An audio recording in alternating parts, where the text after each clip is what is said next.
Thank you, Chairwoman McMorris-Rogers, and thanks to Ranking Member Pallone for holding today's hearing, and thank you, Mr. Shou, for appearing today. It's been a long day, but we're here to learn about a complex set of issues that relate to TikTok and how to address them. And I think that's what we're hearing from colleagues on both sides of the aisle today, is a real effort to grapple with the challenges that we see for national security and for the safety and protection of American citizens, especially our children and young adults. And we've already covered today a lot of the information about the extensive use of the app, the number of users who are children and young adults. But I think it bears repeating, as Mr. VC mentioned, that TikTok is the preferred platform of young Americans. And they use it for all kinds of creative and important things. And we have seen that.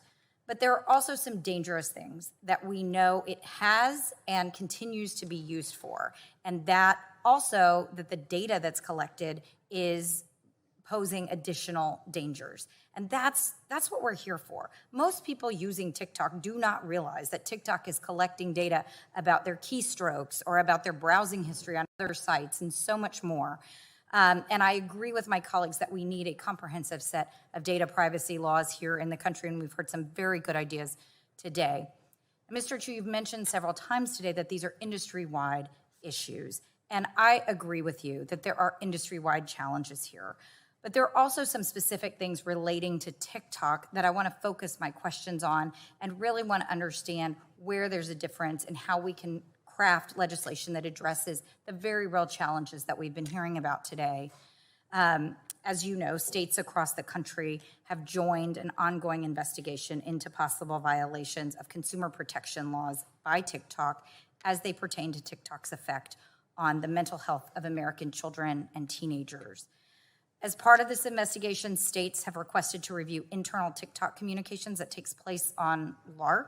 That's TikTok's primary instant messaging system. Is that right?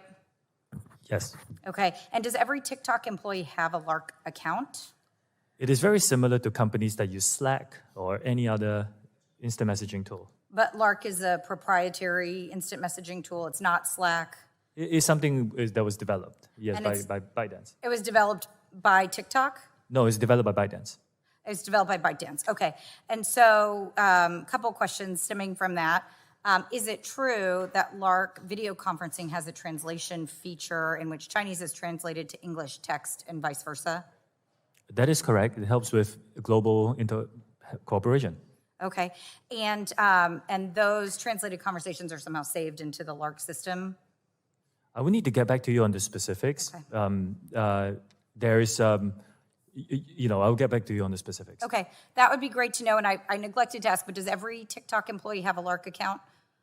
Yes, I believe so, yes. Including you? Do you have one? Yes, I believe so.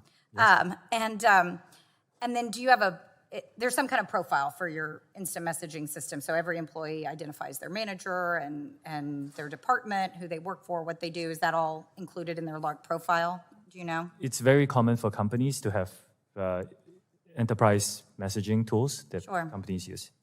It does, and I guess I'm asking specifically about LARC since it's specific to TikTok, whether it includes information like identifying who, for example, your manager is. Do you know whether that's something that's identified in LARC?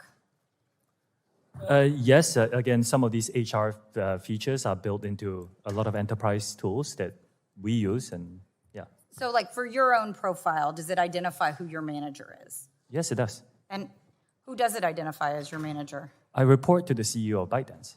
Okay, and so that is Zhang Yiming. Is that identified as your manager? That's the former CEO. He has stepped down from the board and as the CEO, yes. Okay, so Mr. Rubo is identified now as your manager on yes. The system? Okay. And as you mentioned, it was developed by ByteDance, so it's not just used by TikTok employees, it's also used by ByteDance employees, is that right? Also by other companies now. I think LARC is selling it, and it's a good tool for instant messaging. So LARC is available to third parties outside of the ByteDance system as well, like Slack? And do you personally ever use LARC to communicate with ByteDance?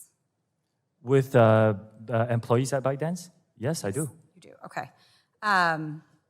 Well, I'm running out of time, and I'm sorry to say, because this is really interesting. I do think it underscores some of the concerns that have been raised in this hearing.